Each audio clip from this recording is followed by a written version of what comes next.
Olá, alunos, muito bom dia. Na nossa aula de história de hoje, vamos aprender um pouco sobre os primeiros contatos dos portugueses com os indígenas aqui na nossa terra, que é o Brasil, e um pouco também sobre a cultura indígena. Vamos lá! Quando os portugueses eles chegaram aqui na nossa terra, que nós chamamos de Brasil, eles fizeram alguns registros do que encontraram. Estudamos aí sobre a chegada dos portugueses, que eles registraram tudo em quê? Em uma carta, isso do escrivão chamado Pero Vaz de Caminha. E um dos trechos dessa carta de Pero Vaz de Caminha, ele observou claramente, que os indígenas eles possuíam características únicas. Então essa foi a primeira impressão que ele teve sobre o povo nativo aqui do nosso país.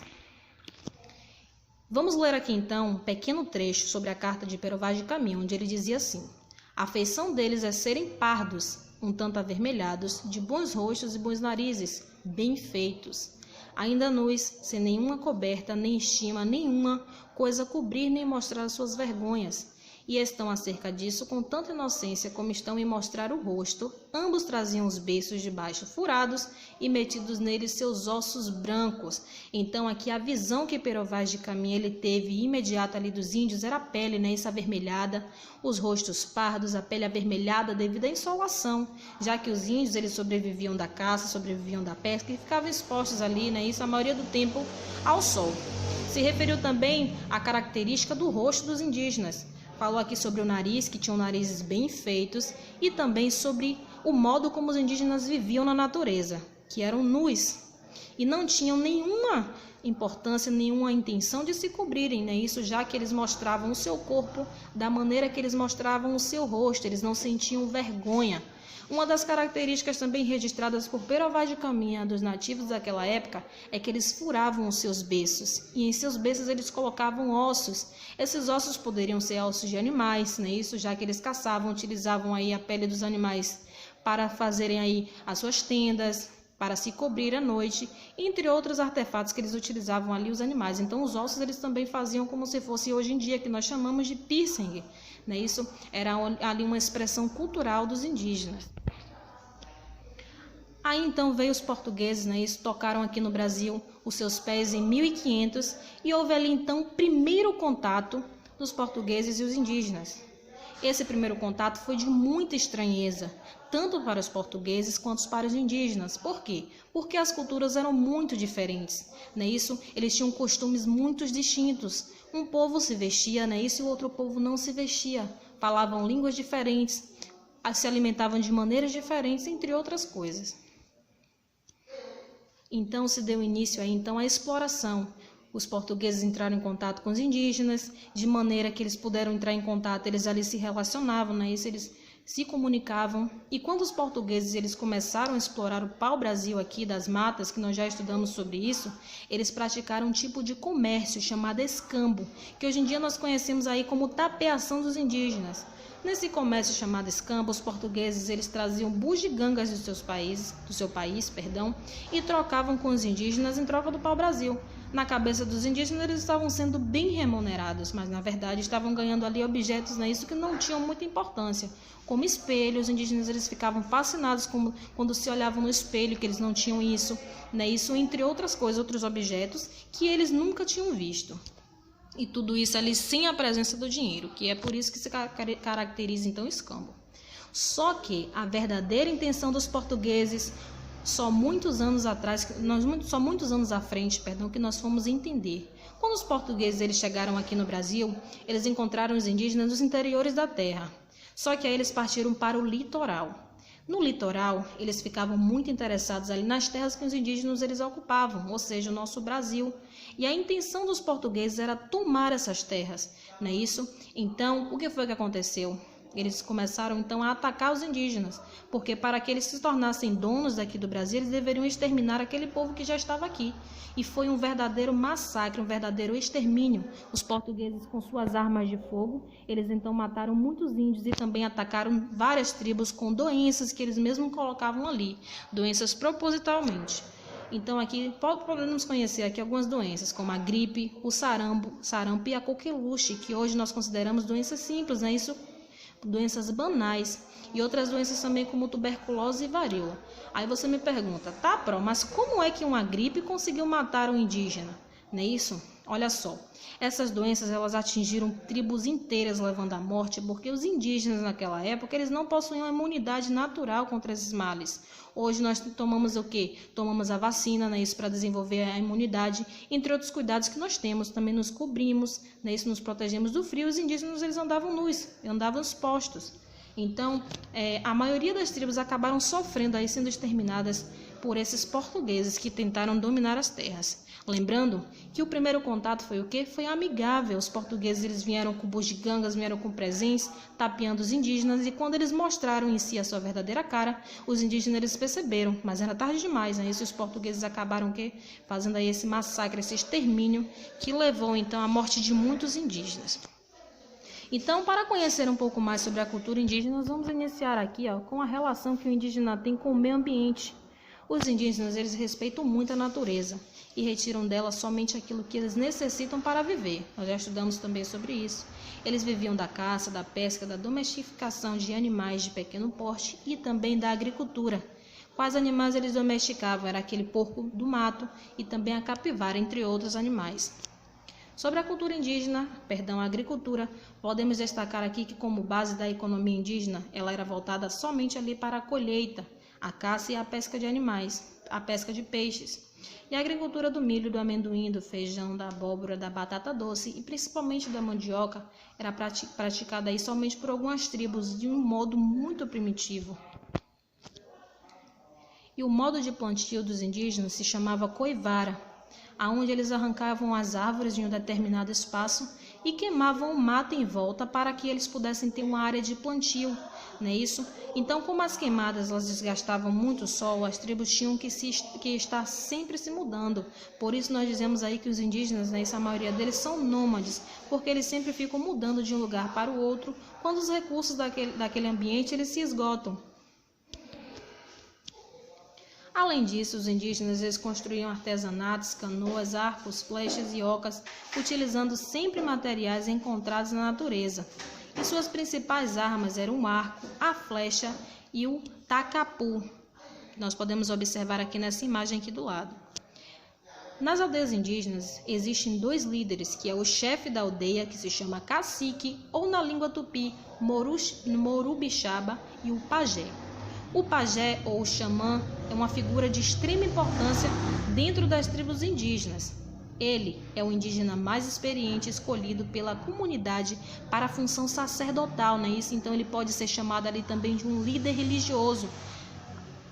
Os indígenas eles acreditavam que o pajé ele tinha poderes místicos, mágicos, e que poderia também ali até mesmo curar as outras pessoas. Cada sociedade indígena tem crenças e rituais bem diferentes, ou seja, né, cada um tem a sua música, cada um tem o seu ritmo de culto, entre outras coisas. Porém, todas as tribos elas têm uma coisa em comum. Elas acreditam nas forças da natureza e nos espíritos antepassados. Em geral, podemos dizer então que a religião dos indígenas é politeísta, aquela religião que acredita em vários deuses. Dentre esses deuses aqui eu trouxe para vocês o deus Guaraci, que é o sol, né? Isso, o deus Jaci, que ele se refere ali então à lua, e o deus Tupã, que é o raio e o trovão. Sobre a religiosidade indígena, nós podemos aqui destacar também que ela está muito ligada à música, que faz parte aí de todas as ações coletivas que os índios eles praticam. Podem ser em cultos, em ritos, até mesmo na cura, na magia, né? Isso praticado ali pelo pajé, em festas, até mesmo em lutos, entre outras comemorações ou entre outras ações que os indígenas eles praticam em coletivo, né? Isso, a música ela está presente. E é uma coisa também especial, tanto crianças como adultos, jovens, todo mundo participa, todo mundo ali tem vez e tem uma oportunidade de se expressar da maneira que eles desejam. Cada povo tem a sua música, tem a sua dança e seus rituais. Lembrando que o povo indígena ele se divide, né? Isso em várias tribos, que nós já estudamos. E o maracá e o chocalho é um dos instrumentos mais comuns. A dança e a música também fazem parte dessas cerimônias. O cantar e o dançar para os indígenas, em algumas ocasiões, vai além de um caminho para a sobrevivência, já que quando os indígenas eles cultuam, aí eles estão pedindo aí ao Deus da natureza, né, isso que provém ali a sua alimentação, que provém ainda mais ali as suas táticas de agricultura, outras coisas que eles podem retirar da natureza para sobreviver. Só que além disso, eles também utilizam a dança como reencontro para os seus ancestrais, já que eles acreditam muito nisso. E os índios também têm como expressão cultural a pintura dos seus corpos, não é isso? As pinturas corporais dos indígenas representavam uma linguagem, como se fosse então um código entre eles. Poderia ser uma linguagem de guerra, de nascimento, de filhos, de ritos, de luto, entre outras ali expressões. Eles funcionavam ali, como eu já falei para vocês, como um código e facilitavam muito a comunicação entre as tribos, já que nem todas as tribos elas falavam a mesma língua. Então, meus amores, o que nós podemos destacar aqui sobre a cultura indígena, que ela é muito especial, ela tem lá suas particularidades, né? Isso tem a sua definição, entre outros adornos que nós podemos ali identificar claramente os índios. Eles também possuem a sua própria maneira de sobrevivência, dividem o seu trabalho entre mulheres e homens, as crianças não trabalham, né? Isso, e essa foi a nossa aula de história. Espero que vocês tenham entendido aí um pouco mais sobre a cultura indígena, tá, meus amores, e também sobre o primeiro contato dos portugueses ao Brasil.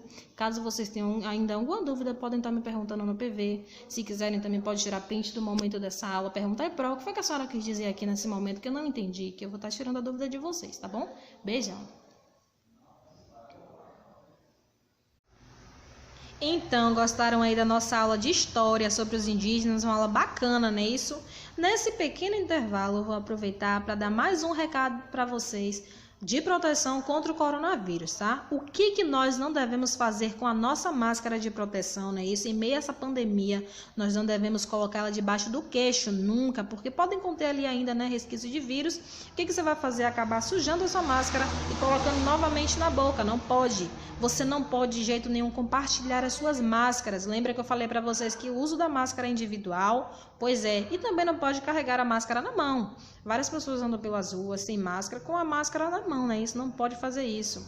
E você também não pode jogar ela em vias públicas.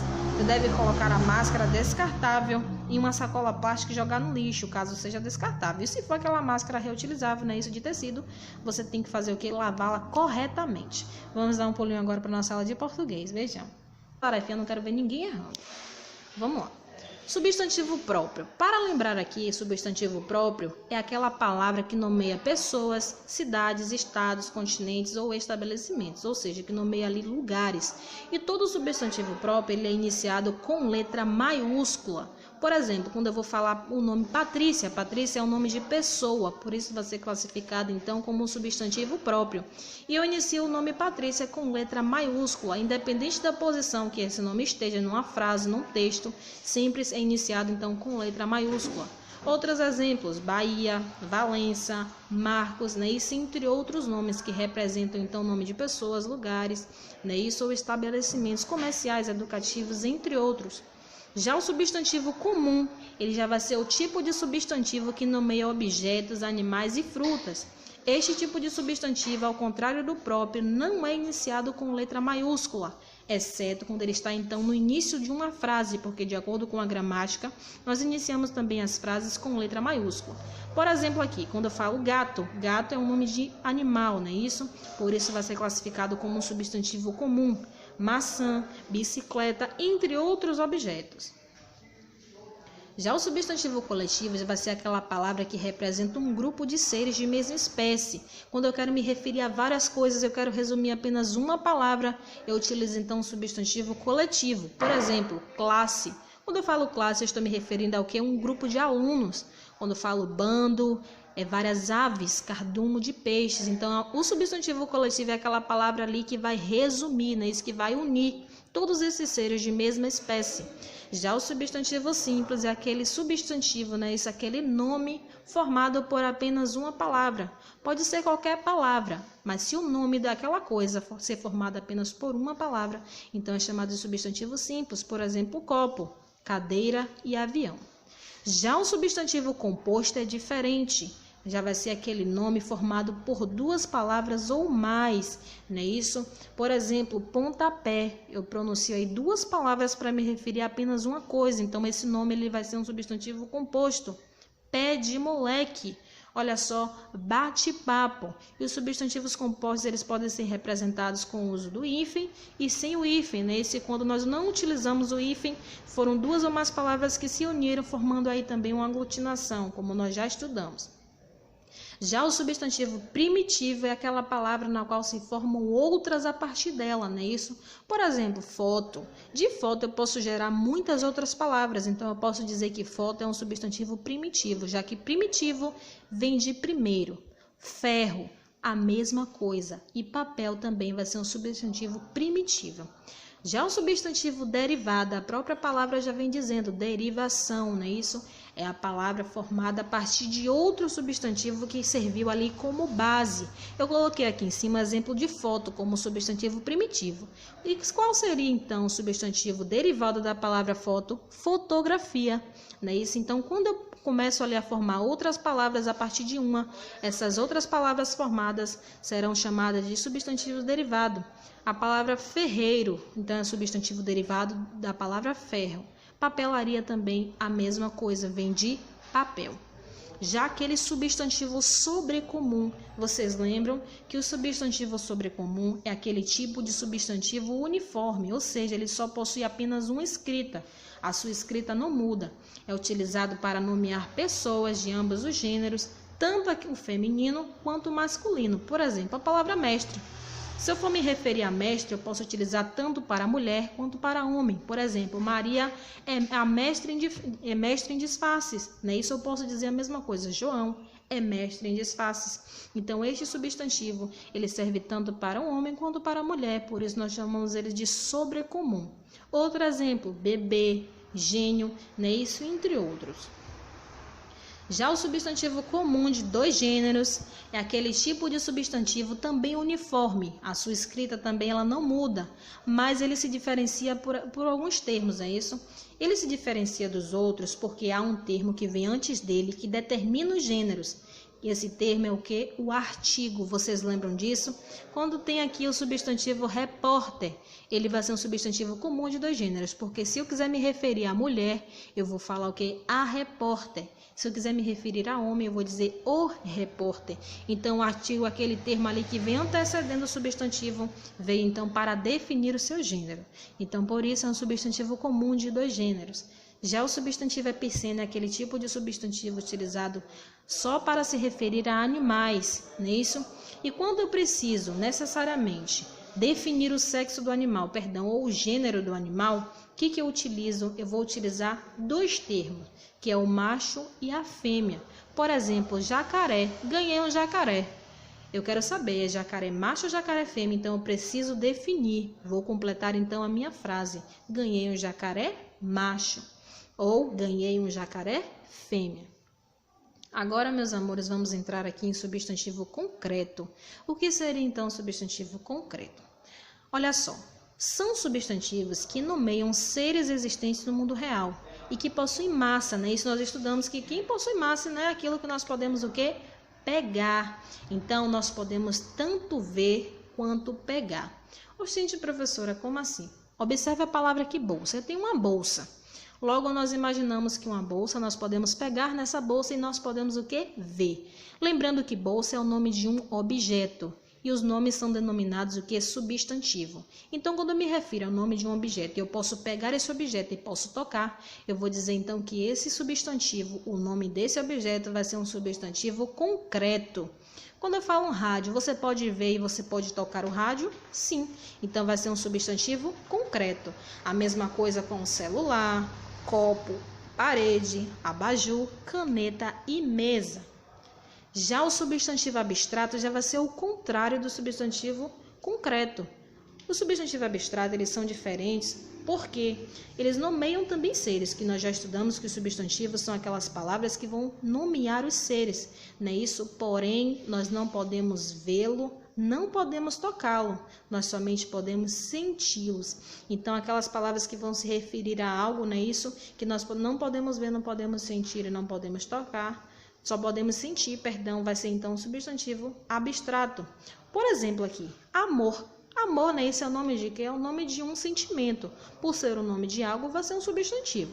Só que esse sentimento eu só posso imaginar, né? Isso eu só posso sentir. Eu não posso ver, nem posso tocar. Então vai ser um substantivo abstrato e que algumas pessoas também falam que é aquilo fictício, mas não é aquilo fictício, é um substantivo abstrato. Raiva, mentira, dor. Perceba que todos esses substantivos eles estão relacionados ao quê? A sentimentos, né? E expressões. O medo, o frio, o calor e a mágoa. Então, meus amores, a diferença do substantivo abstrato do concreto é que o concreto nós podemos ver e tocar. Já o abstrato nós só podemos sentir. Não é isso? Então, essa foi a nossa aula de português de hoje. Vamos para o nosso diário, tá bom? Livro de português, páginas 118 e 119, para colocar em prática o que vocês aprenderam. E também no livro de história, que vai aí também colocar em prática o que aprenderam sobre a cultura indígena e sobre aí o primeiro contato dos portugueses com os indígenas. Livro de história, páginas 75, 76, 80 e 81. Até a próxima, meus amores.